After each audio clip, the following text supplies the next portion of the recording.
வணக்கம். தமிழ் ஃபுட் கார்னர்ல இன்னைக்கு சக்கரவள்ளி கிழங்கு பால் பாயசம் பண்ண போறோம். ஒரு மீடியம் சைஸ் சக்கரவள்ளி கிழங்க வாஷ் பண்ணி எடுத்து வச்சிருக்கேன். இதனுடைய மேல் தோலை சீவிட்டு கிரேட்டர்ல துருவிக்கலாம். ஃபர்ஸ்ட் இந்த பேன்ல 1 டேபிள் ஸ்பூன் நெய் சேர்த்து, நெய் உருகுனதும் இதுல 10-15 போல முந்திரியை சேர்த்து பொன்னிறமா வர வரையும் வறுத்துக்கலாம். முந்திரி பொன்னிறமா வறுபட்டுச்சு. முந்திரியை மட்டும் எடுத்து தனியா வச்சுக்கோங்க. மீதி இருக்கிற நெய்ல நான் 3/4 கப் அளவுக்கு சக்கரவள்ளி கிழங்கு துருவல் எடுத்து வச்சிருக்கேன். இதை சேர்த்துட்டு மிதமான தீயில வச்சு இந்த துருவலை 2 நிமிஷத்துக்கு வதக்கிட்டு இது கூட காய்ச்சின பால் 1/2 கப் சேர்க்கிறேன்.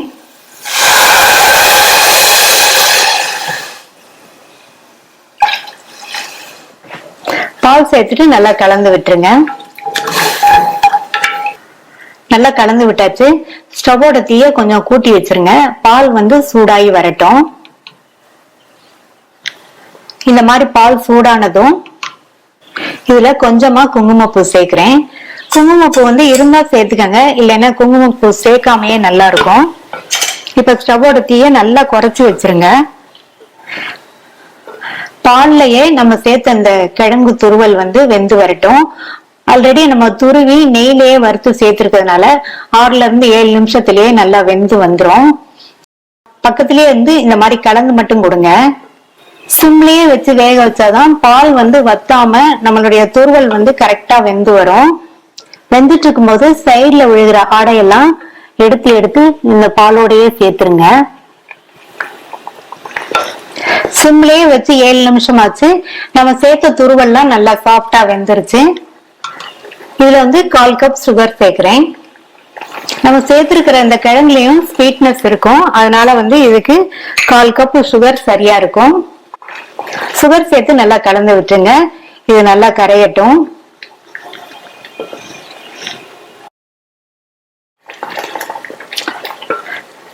சர்க்கரை சேர்த்து நல்லா கரைஞ்சாச்சு. ஸ்டவ் சிம்லயே தான் இருக்கு.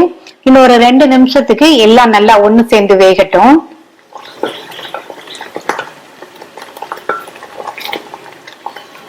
இப்ப 2 நிமிஷம் ஆயிடுச்சு. இதுல கொஞ்சமா ஏலக்காய் பவுடர் சேர்க்கிறேன். அடுத்து நெய்ல வறுத்த முந்திரியை சேர்த்துட்டு மிக்ஸ் பண்ணி விட்டுட்டு ஸ்டவ் ஆஃப் பண்ணிடலாம்.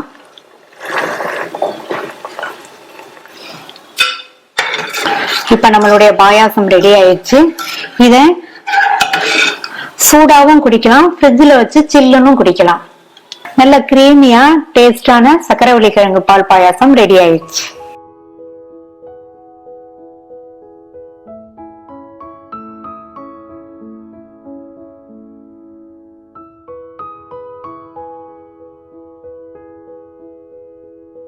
வணக்கம்.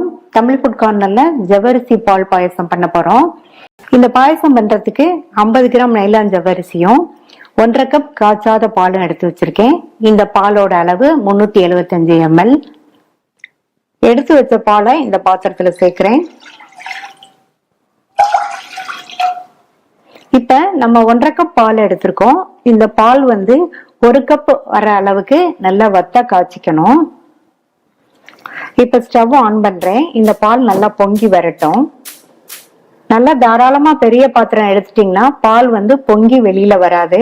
அதுக்கப்புறமா நம்ம ஸ்டவோட தீய குறைச்சிட்டு பால் வத்துற அளவுக்கு காய்ச்சிக்கலாம். இப்ப பாத்தீங்கன்னா பால் நல்லா பொங்கி வருது. ஸ்டவோட தீய குறைச்சி வச்சிருங்க. இந்த பால் 1 கப்பா வர வரைக்கும் வத்திட்டே இருக்கட்டும். பால் வத்தி வரட்டும். அதுக்கிடையில நம்ம ஜவ்வரிசிய வறுத்துட்டு வேக வச்சுக்கலாம். அதுக்கு 1/2 டீஸ்பூன் நெய்ய இந்த பேன்ல சேர்க்கிறேன். இதுல நம்ம எடுத்து வச்ச ஜவ்வரிசிய சேர்த்துட்டு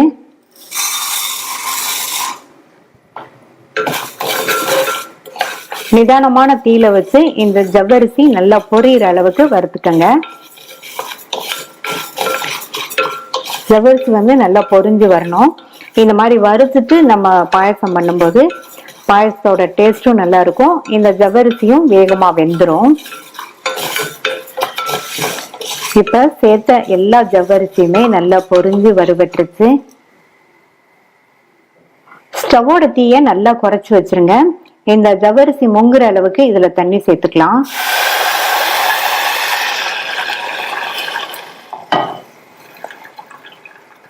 டோட்டலா 3/4 கப் அளவுக்கு தண்ணி சேர்த்திருக்கேன். இது நல்லா கொதிச்சு வரட்டும்.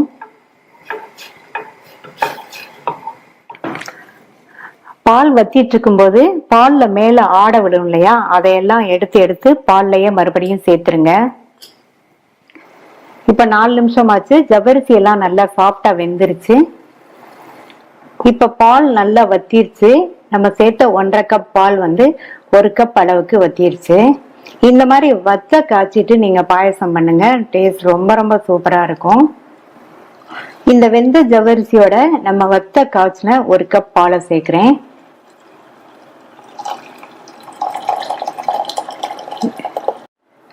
பாலை சேர்த்துட்டு நல்லா கலந்து விட்டுருங்க. பாலை இந்த மாதிரி நல்லா வத்த காய்ச்சிட்டோம்னா பாயாசம் ரொம்ப ரொம்ப சூப்பரா இருக்கும். அடுத்து இதுல 1/2 கப் சுகர் சேர்க்கிறேன். இந்த அளவு சுகர் சரியா இருக்கும். நீங்க உங்களுடைய டேஸ்டுக்கு தகுந்தபடி குட்டியா குறைச்சா சேர்த்துக்கங்க. இப்ப இந்த சுகர் நல்லா கரையட்டும். அடுத்து இந்த பேன்ல 1/2 டேபிள் ஸ்பூன் நெய் சேர்த்து உருகினதுக்கு அப்புறமா இதுல 10-12 முந்திரி, நம்ம சேர்த்த முந்திரி ஓரளவு கலர் மாதிரி வறுபடட்டும். இந்த ஸ்டேஜ்ல கொஞ்சமா உலர்ந்த திராட்சையும் சேர்த்து அதையும் வறுத்துக்கலாம். நம்ம சேர்த்த சர்க்கரை நல்லா கரைஞ்சிருச்சு. இதுல நெய்ல வறுத்த முந்திரி திராட்சையை சேர்க்கிறேன். இதுல கொஞ்சமா ஏலக்காய் பவுடர் சேர்த்துட்டு நல்லா கலந்து விட்டுருங்க.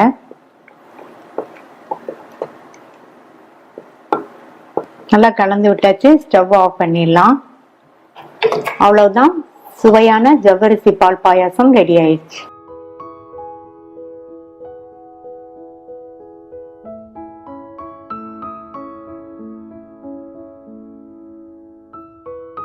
சுவையான பாசிப்பருப்பு தேங்காய் பால் பாயாசம் பண்ண போறோம். கடாய் போட்டு சூடாயிடுச்சு. இந்த கப்ல 1 கப் பாசிப்பருப்பை இதுல சேர்த்துட்டு வறுத்துக்கணும். ஸ்டவ்வை நிதானமா வச்சு வறுக்கணும். பாசிப்பருப்போட கலர் ஓரளவு மாறி, அதாவது பொன்னிறமா வரணும். அந்த அளவுக்கு வறுத்துக்கணும். கருக விட்டுறக்கூடாது. கைவிடாம பக்கத்திலேயே இருந்து வறுத்து இப்பதான் லைட்டா கலர் மாறி வருது. இன்னுமே கொஞ்சம் கலர் மாறி கோல்டன் கலர்ல வரணும். அப்பதான் இந்த தேங்காய் பால் பாயாசம் டேஸ்ட் ரொம்ப நல்லா இருக்கும். நல்ல கலர் மாதிரி இருக்கு பாருங்க, கோல்டன் கலரா இருக்கு. இந்த ஸ்டேஜ்ல உடனே ஒரு கிண்ணத்துக்கு மாத்திட்டு இதை 2 தடவை கழுவிக்கலாம். கழுவுன பாசிப்பருப்பை இந்த குக்கர்ல சேர்த்துட்டு அது கூட எந்த கப்ல பாசிப்பருப்பு எடுத்தோமோ அதே கப்ல 2 கப் தண்ணி மூடி போட்டு ஸ்டீம் வந்ததுக்கு அப்புறமா மீடியம் ஃப்ளேம்ல 3 விசில் வேக வச்சுக்கோங்க. 3 விசில் வந்துருச்சு. பருப்பு நல்லா வெந்துருச்சு, கரெக்டா வெந்திருக்கு. நம்ம தேங்காய் பால்லாம் சேர்க்கறதுனால இதுக்கு அளவா 2 கப் தண்ணி ஊற்றி வேக வச்சுக்கோங்க. இப்ப இதை மாத்தி வச்சிடலாம். பாயசத்துல சேர்க்கறதுக்கு வெள்ளக்கரைசல் ரெடி பண்ணணும். பாசிப்பருப்பு எடுத்த கப்ல 1.25 கப் பொடித்த வெள்ளத்தை இதுல சேர்த்துக்கலாம். அது கூட பாசிப்பருப்பு எடுத்த கப்லயே 1/2 கப் அளவு தண்ணி. இந்த வெல்லம் ஜஸ்ட் கரைஞ்ச உடனே வடிகட்டிக்கலாம். பாசிப்பருப்பு எந்த கப்ல எடுக்கிறோமோ அதே கப்ல மற்ற எல்லாத்தையும் அளந்துக்கணும். இப்ப வெல்லம் நல்லா கரைஞ்சிருச்சு. இதை வடிகட்டி வச்சுக்கலாம். வடிகட்டின வெள்ளக்கரைசலை இந்த பாத்திரத்துல சேர்த்துட்டு வேக வச்ச பாசிப்பருப்பையும் இதுல சேர்த்துடலாம்.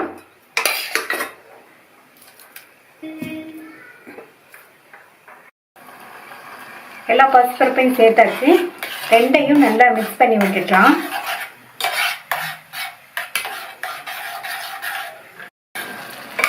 பாசிப்பருப்பு இந்த வெள்ளக்கரைசலோட சேர்ந்து வெந்து ஓரளவு கொஞ்சம் கெட்டியாகி வரட்டும். ஏன்னா நம்ம தேங்காய் பால் சேர்க்கறதுனால கொஞ்சம் கெட்டியாகி வந்தாதான் நல்லா கரெக்டா இருக்கும். பாசிப்பருப்பு வெள்ளக்கரைசலோட சேர்ந்து ஓரளவு கெட்டியாகி வந்திருக்கு.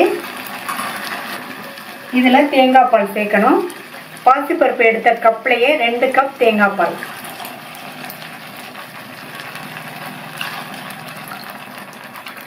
அது கூட 2 டேபிள் ஸ்பூன் அளவுக்கு தேங்காய் துருவலும் சேர்த்துக்கங்க.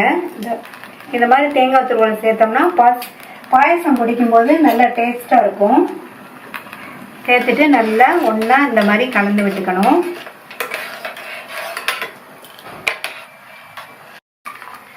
தேங்காய் பால் சேர்த்ததுக்கு அப்புறமா ஒரு 2-3 நிமிஷம் மட்டும் எல்லாம் ஒன்று சேர்ந்து கொதிக்கட்டும். தேங்காய் பால் சேர்த்து 2-3 நிமிஷமா கொதிச்சிருச்சு. பாயாசம் வந்து இந்த அளவு திக்னஸ்ல இருக்கணும். இனி இதுக்கு முந்திரி திராட்சை வறுத்து சேர்த்துடலாம். முந்திரி திராட்சை வறுக்கிறதுக்கு இதுல வந்து 2 டேபிள் ஸ்பூன் நெய் சேர்த்துக்கலாம்.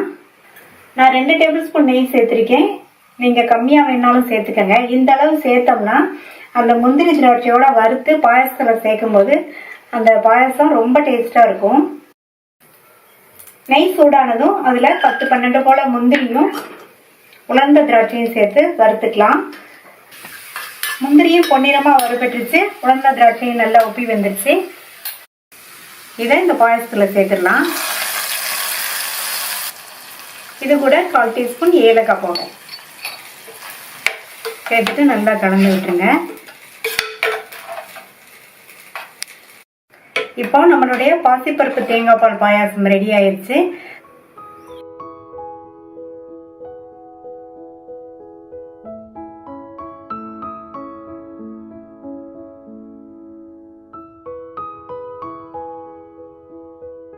சேமியா ஜவ்வரிசி பாயாசம் பண்ண போறோம். 2 டேபிள் ஸ்பூன் நைலான் ஜவ்வரிசி எடுத்திருக்கேன். அதை இந்த கடாயில் சேர்த்து வறுத்துக்கலாம். இது நல்லா பொரிஞ்சு இதனுடைய கலர் மாறி நல்ல வெள்ளை கலரில் வரும். அது வரைக்கும் வறுத்துக்கணும். இந்த நைலான் ஜவ்வரிசியை 2 விதமாக பாயாசம் பண்ணலாம்.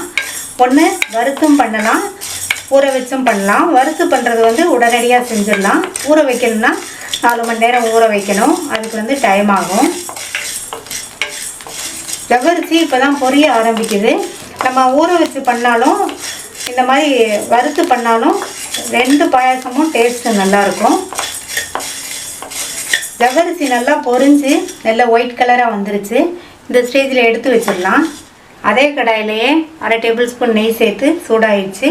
அதில் 10 போல் முந்திரியை சேர்த்து வறுத்துக்கலாம். முந்திரியோட கலர் மாறிடுச்சு. அது கூட கொஞ்சமாக உலர்ந்த திராட்சை. முந்திரியும் வறுபட்டுருச்சு. உலர்ந்த திராட்சையும் ஊற்றி வந்துடுச்சு. 2ஐயும் எடுத்து வச்சிடலாம். மீதி இருக்கிற அதே நெய்யிலேயே 1/4 கப் சேமியாவை சேர்த்து வறுத்துக்கலாம். சேமியா நல்லா வறுபட்டு இதனுடைய கலர் மாறி வரும். அது வரையும் வறுத்துக்கணும். சேமியாவோட கலர் லைட்டாக மாறிடுச்சு. இதையும் எடுத்து வச்சிடலாம். 25 கிராம் ஜவ்வரிசியும் 25 கிராம் சேமியாவும் வறுத்து வச்சுருக்கோம். அதுக்கு வந்து 100 கிராம் வெல்லம் சேர்க்கணும். 100 கிராம் பொடித்த வெல்லத்தை இதில் சேர்த்துட்டு 1/2 கப் தண்ணி சேர்த்துருக்கேன். இது வந்து நல்லா கரைஞ்சதுக்கப்புறம் இதை வடிகட்டி எடுத்துக்கலாம். வெல்லம் நல்லா கரைஞ்சிருச்சு. இதை எடுத்து வடிகட்டிடலாம். இந்த பாத்திரத்தில் 1/2 கப் தண்ணி சேர்த்து நல்லா கொதித்து வரட்டும். தண்ணி நல்லா கொதிக்க ஆரம்பிச்சதுக்கப்புறமா நம்ம வறுத்து வச்ச சேமியாவையும் ஜவ்வரிசியையும் இதில் சேர்த்துடலாம். இந்த சேமியாவும் ஜவ்வரிசியும் நல்லா வெந்து சாஃப்டாக வரணும். இந்த மாதிரி அடிக்கடி கிண்டி விட்டுக்கணும். இல்லைன்னா பாத்திரத்தில் அடியில் போய் தங்கிடும். இப்போ 10 நிமிஷமாக வெந்துட்டுருக்கு. சேமியாவும் ஜவ்வரிசியும் 3/4 பங்கு அளவுக்கு வெந்திருக்கு. இன்னும் ஒரு 5 நிமிஷம் ஆகும் வேகட்டும். இப்போ சேமியாவும் ஜவ்வரிசியும் நல்லா சாஃப்டாக வெந்துருச்சு. இது கூட 3/4 கப் பால் சேர்த்துக்கலாம். பாலை சேர்த்துட்டு நல்லா இந்த மாதிரி கலந்து விட்டுருங்க. பாலோடு சேர்ந்து 5 நிமிஷம் சேமியாவும் ஜவ்வரிசியும் வேகட்டும். சேமியாவும் ஜவ்வரிசியும் கொதிச்சிருச்சு. இதெல்லாம் வடிகட்டி வச்ச வெள்ளை கரைசல் சேர்த்துடலாம். சேர்த்துட்டு நல்லா கலந்து விட்டுறலாம்.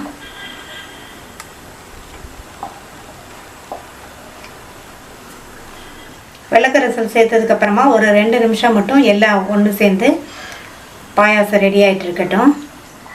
அடுத்து இது கூட ஏலக்காய் பவுடர் 1/4 டீஸ்பூன், வறுத்த முந்திரி திராட்சை இதையும் சேர்த்துட்டு நல்லா கலந்து விட்டுட்டு ஸ்டவ் ஆஃப் பண்ணிடலாம்.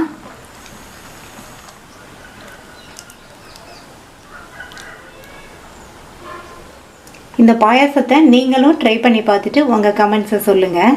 தேங்க்யூ.